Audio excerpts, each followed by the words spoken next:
Claro, de Vinícius Júnior, ele que foi consagrado há pouco como o melhor jogador do mundo da temporada 2023-2024, o prêmio FIFA The Best, que acontece em Doha, no Catar. Aqui com a gente agora a Natália Silva, jornalista, pesquisadora e colunista do Observatório da Discriminação Racial no Futebol. Natália, seja muito bem-vinda, e a gente já começa falando como o Vinícius Júnior é representativo, né? Tanto fora quanto dentro do campo, também inclusive na luta racial. A gente relembra o jogo contra o Valência no ano passado, foi um dos mais fatídicos, que demonstra o racismo contra o Vini Júnior. As pessoas foram identificadas, muitas foram presas, e dali pra frente foi um divisor de águas também na luta do Vini contra o racismo. E, Natália, o quanto a luta racial travada por Vinícius Júnior impactou o prêmio da Bola de Ouro, que foi há pouco também, foi nesse ano, e que resposta o FIFA The Best dá ao prêmio da revista francesa, consagrando o atleta agora como o melhor do mundo. Seja muito bem-vinda, Natália. Oi, Natália? Não temos ainda a Natália, perdemos o contato com ela, a gente vai reconectar, mas era isso que a gente falava, né? O quanto o Vinícius Júnior é um atleta representativo, ele que... A gente teve essa expectativa desde a Bola de Ouro, né, Fábio e Isabela? A gente esperando por esse prêmio que não veio, ficamos todos decepcionados, até porque a gente consegue avaliar também. Muitas pessoas, como leigas também, conseguem avaliar como o Vinícius Júnior teve uma temporada excepcional, né? A gente trouxe aqui 24 gols na temporada, 11 assistências, o quanto ele foi importante dentro do Real Madrid também nessa temporada, né, Fábio? A Natália tá com a gente de novo, claro, veio atrasado, né? Veio atrasado, teria que ter vindo na Bola de Ouro. Vou retomar essa pergunta para a Natália, então. Natália, primeiramente, seja muito bem-vinda. E eu queria entender, Natália, quanto a luta racial travada pelo Vinícius Júnior impactou o prêmio da Bola de Ouro, né? E que resposta também o FIFA The Best dá ao prêmio da revista francesa, consagrando, claro, Vinícius Júnior agora como o melhor do mundo. Boa tarde, obrigada pelo convite, é um prazer estar aqui com vocês de novo.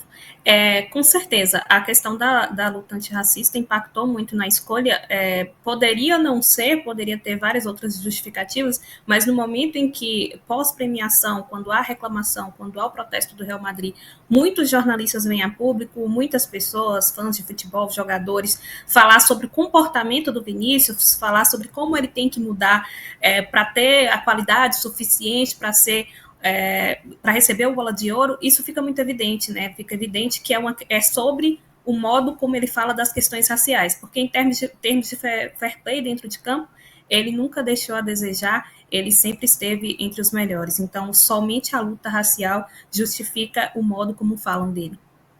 Ô, Natália, é claro que a coisa evoluiu, obviamente, de anos para cá, inclusive com trabalhos realizados como o do Observatório, isso ajuda demais. Mas qual ainda o tamanho da hipocrisia no futebol, né? Porque todo mundo diz o seguinte, não, tem que falar mesmo, o Vinícius está certo, tem que lutar, tem que dizer o que pensa, tem que mostrar que é importante. Mas no fim das contas, quando ele faz isso, ele é criticado de maneira velada, né?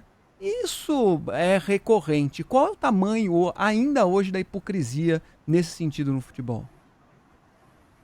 Eu acho que o próprio comportamento dos companheiros de time do Vinícius, muitas vezes, de alguns companheiros, com essa passagem, mostra o quanto é uma reação hipócrita, porque elogiam ele pela força que ele tem, mas no momento de apoiar verdadeiramente, no momento de lá dentro de campo, tentar fazer alguma coisa para que o Vini ele seja menos ofendido, ali, revitimizado, na verdade, né? Porque ele sofre a violência racial e logo depois vem toda uma estrutura que diz que ele não está certo, que diz que ele não está reagindo bem àquilo. Então, os companheiros poderiam fazer alguma coisa naquele momento, e também a própria estrutura do Real Madrid, muitas vezes, é um pouco omissa em relação a isso, e aí vem as entidades, né? Porque a FIFA vem agora e tenta dar uma resposta à Bola de Ouro, mas em muitos momentos, quando a gente precisa da FIFA dentro do futebol para combater as questões raciais, a gente não tem essa resposta à altura. É claro que as novas movimentações, essa própria premiação, ela diz que eles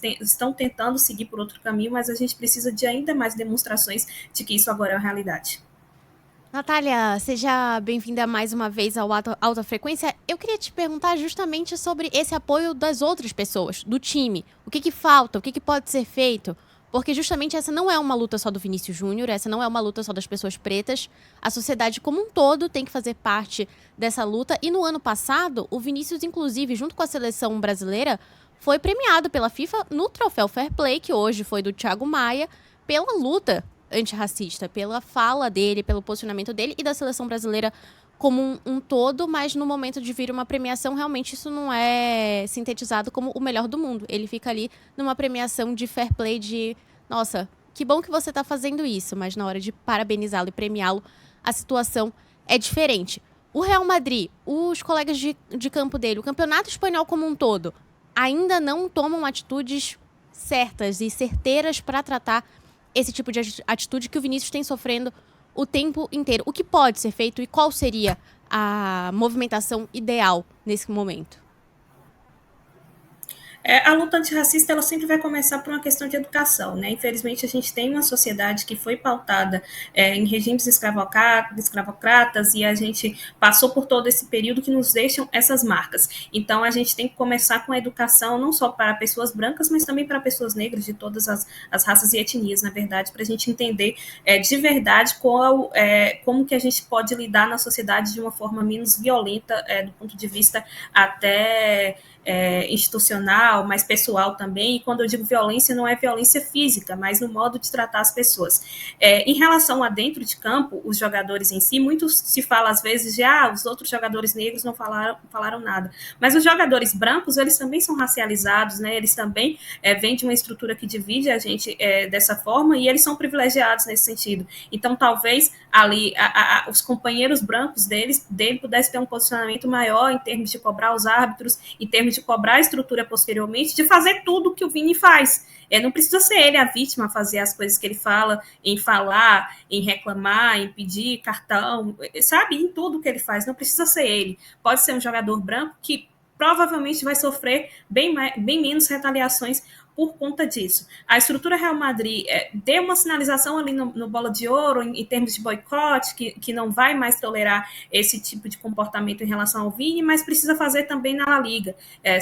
Talvez sair de campo. Eu acho que são todas questões que têm que ser discutidas coletivamente, sabe? Eu não posso falar para você essa é a receita, mas as outras pessoas, principalmente as pessoas brancas, elas têm que se movimentar de alguma forma. A La Liga tem que começar a punir de verdade.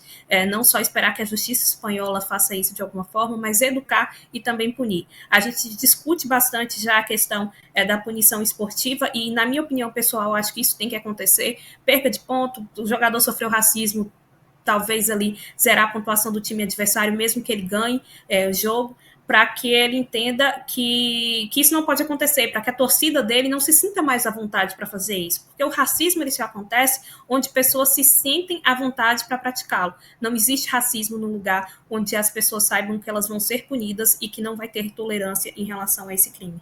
E a punição, inclusive, né, Natália, o que a gente já conversou no Pretoteca, a Natália esteve com a gente no Pretoteca quando o Vinícius Júnior perdeu essa bola de ouro e a gente falava sobre essa punição severa, né, também dos times em relação às suas próprias torcidas. Tem que mexer no bolso. A gente fala, tem que mexer no bolso, tem que perder ponto. A gente, inclusive, nesse episódio, a gente trouxe o goleiro Aranha, ele que foi vítima de racismo no Brasil em vários jogos. Em 2014, ele defendia o Santos, ouviu insultos racistas de torcedores do Grêmio. E na época, 7 pessoas foram indiciadas pelo crime de racismo e o Grêmio foi excluído da Copa do Brasil. Desde então, uma punição muito severa para um clube, entre tantos outros casos de racismo. E a gente fala, sempre trouxe ressaltando isso no Pretoteca também. Quando a gente mexe no bolso, quando a gente mexe também na integridade da pessoa, ali que é o bolso onde dói normalmente, de clubes e de grandes responsáveis por todo esse futebol acontecer, é que a gente vai ver um pouco mais de mudança. Mas queria agradecer a Natália do Observatório Racial do Futebol. Muito obrigada, viu, pela sua presença. Te convido também a rever esse episódio que a gente fez do Pretoteca, da Bola de Ouro. A gente trouxe a Natália aqui com a gente também. Foi um papo ótimo. Está disponível lá no nosso canal do YouTube. Natália, muito obrigada mais uma vez pela sua presença. Obrigada. Eu espero que a gente continue a debater mais esse assunto até que se torne uma rotina mesmo, essa conversa entre as pessoas. Obrigada. Obrigado, Natália.